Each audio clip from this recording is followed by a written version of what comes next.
Hey, everybody, it's Christine Parakis, and I can't tell you how honored I am to have our guest today, Scott Aaron, joining us. It was a big deal for me, and I couldn't wait to get him in front of you so we could hear from him. He's an internationally acclaimed and award winning online marketer, a best selling author, a top podcaster and speaker, and really the go to guy for converting traffic, establishing connections, creating residuals, income using LinkedIn, and building personal brands. I know that he and I have connected, and I've gotten to be a guest on his show, which was really exciting. But, Scott has an amazing story. And one of the things about being at the top of your game, as Scott is, as a globally, influencing marketer and advisor to people achieving so much success through his programs, is that it's not a straight line.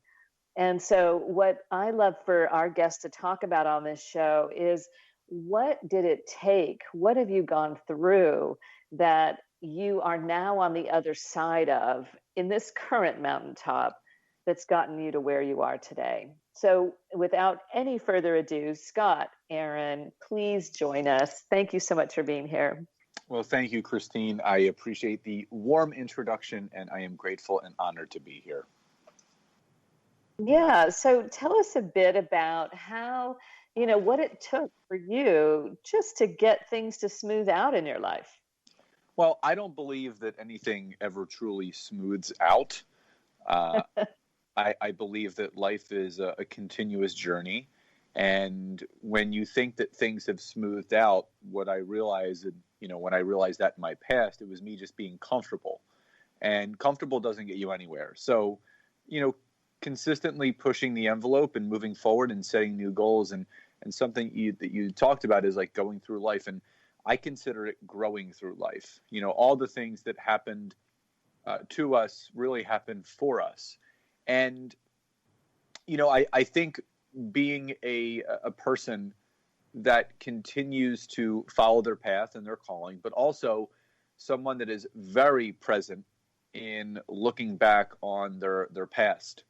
And, someone asked me the other day, and they said, who inspires you most? Who do you look up to? And I said, myself. And they said, that's such an interesting answer. I said, well, it's okay to take credit for what you've achieved. I look back on the timeline of my life and things that I've accomplished over the last 23 years, and it fires me up. It gets me motivated because I know what I've accomplished isn't even close to the tip of the iceberg. I've only just begun. And the other thing is, we're always just beginning. There's as we evolve in life and in business, you don't know what tomorrow is going to bring. So I truly remain grounded and present and acknowledging all the things that I had to grow through in my past life into my present life that are going to lead me to my future life.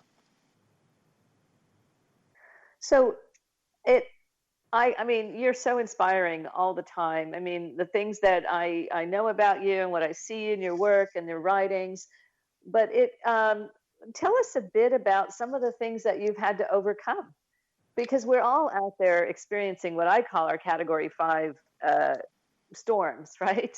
Yeah. And I think you've had a few in your life because it really looks good right now for you, right? Recently married, and you have a beautiful bride, and there's so much joy and happiness around you and generosity. And, do you maintain that when you're in the midst of the storm? And what does that look like? Yeah, I quote you fairly often when I'm doing trainings or if I'm interviewing other podcast guests, because you said something very impactful to me when you were on my podcast a few months back, and and you said that we're going through this Category 5 hurricane right now, and we still are. And, the eye of the storm is basically sitting on top of us. And I think the brilliant thing that you said is that everyone is experiencing the actual storm right now, but the one part that we haven't gotten to yet is the aftermath of this storm. Right. Once the hurricane goes offshore and out to sea and leaves behind the devastation, whether it's economically, sociologically, whatever it is, we haven't even gotten there yet. So I always try to remain present and understand that I can only control so much. But, for me, what has kind of led me to where I am now, it started at a very, very young age. My father, when I was 18 going on 19, made some poor business decisions that in the end landed him in federal prison for 24 to 36 months. So when the head of your household, when your mentor, when the person that you look up to most is extracted from your family, you have no choice but to grow up. And at the time when my father was leaving to serve his 2.5 to 3 year sentence, he had just purchased a failing gym in downtown Philadelphia. And I didn't know it, but I did when he left, because the keys to that business were turned over to me as an 18-and-a-half-year-old teenager. And I was going into my sophomore year of college at Temple University in downtown Philadelphia. So I had to step into this adult role as a kid and learn how to lead and manage a business and payroll and all of these things that you're not really taught in school. I graduated with a degree in human resources, but that was because I was doing mostly recruitment and retention for the company. But I always tell people that you're dealt certain hands in life, and some of those hands you want to fold and some you want to hold. And I haven't folded a hand yet.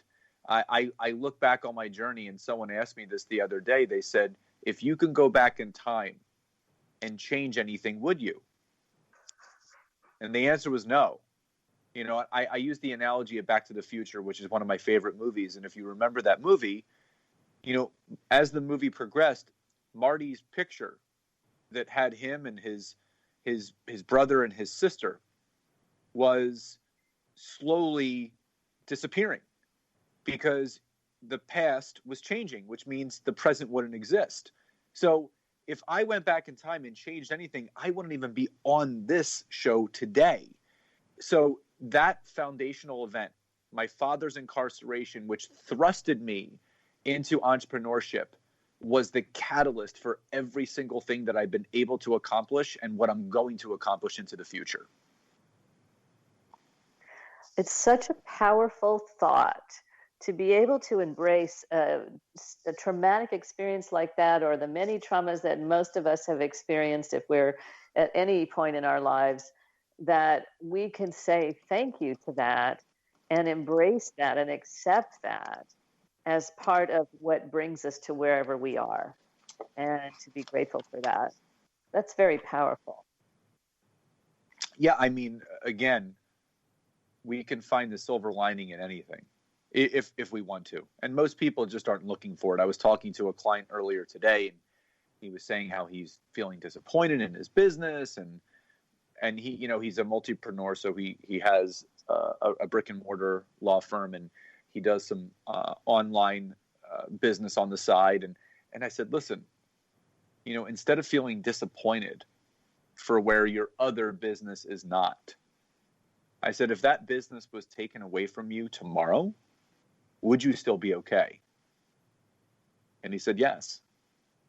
And I said, so instead of switching to the feeling of disappointment, switch to the feeling of gratitude, because you're healthy, you're well, you have a thriving brick and mortar, you have a loving wife and kids, and you get to live your life on your own terms. So things are really good.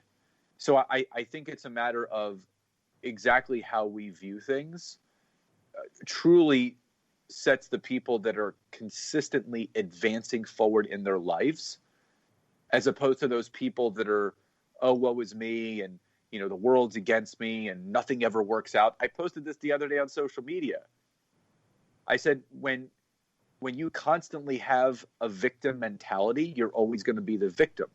But when you switch the thoughts of being a victim to no longer that, but being a victor, you will achieve everything you want in your life. So it really has to do with the 6 inches between your ears in anything and everything that we're doing. Yes, I saw that quote and I thought it was beautiful. I cut and pasted it, and with credit, of course, but it was fantastic and so powerful. And, the thing is, we can experience that. Your client who had an additional business or something that was thriving while he was focused on the thing that wasn't. Some of us are in that position where there isn't anything else. And we still have the choice to make about whether we choose gratitude or to curl up and just get immobilized. That was my go-to behavior when things have been tough in the past for me before I could recognize it. And, until something could kickstart me out. And so, what is the self-talk that gets somebody who doesn't have, the thriving business going on the side or the other business that they can look to while they're focused on the thing that's not working? Some people just feel like nothing's working. And in this time of a global pandemic, where especially in lots of quarantine, we went through a very severe quarantine in California of what can I do? And so how do we keep going in those situations? Well, I mean, you have two choices: keep going or fold your hand and quit. I mean, the only way you fail is if you quit. And you know what? I have such a different perspective on this pandemic. I am so grateful for it. My business has grown since this pandemic hit in March, and it's going to continue to, because it's actually allowed me to refocus on the things that I put on the back burner when we weren't in quarantine and there wasn't a pandemic. And I always talk about these parting of the Red Sea moments, and everyone's looking for a sign, should I go all in? When do I go all in? When do I need to make things happen? Well, that time is right now. We're only, it's so funny. I remember listening to a podcast by a gentleman by the name of Sadhguru. He's an Indian. I'm sorry. I know Sadhguru. I meditate every day with Sadhguru. Yeah. So I love him and his message. And yes. And I remember him talking about the fact that every single day there are 1 million people around the world that do not open their eyes. There are 1 million people every day that leave this earth plane. And I think a lot of people, they're taking life for granted right now. They're not stepping into their own greatness and their own power and what they can actually achieve. And again, you get one go at this. So instead of complaining, start doing something different. I always tell people, be a salmon in a world of fish. Are you going to get sucked into the negativity and all the political views and all the religious views and all the, all of the chaos that's going on societally? And don't get me wrong. I am completely present and aware of everything that's going on. But I am very specific of where my energy goes and what I focus on. Because what you end up focusing on is what is going to happen. And my wife and I, we have too much going on that's so great in our lives to focus on any negativity. And the simple message for those people that are listening to this, it's again, stop playing the victim. Everyone is being affected by this pandemic in one way, shape, or form. No one is not affected by this, whether it's financially, personally, professionally, emotionally, physiologically. Everyone is affected by this. But my simple question to everyone is, it's something that my buddy Zach Sullivan says. He goes, so what? Now what? So this is going on right now. What are you going to do about it? So I constantly remind myself, okay, so what? Now what? So there's a pandemic going on. We don't know how long it's going to last. We don't know if we're going to go back on lockdown. We don't know how long certain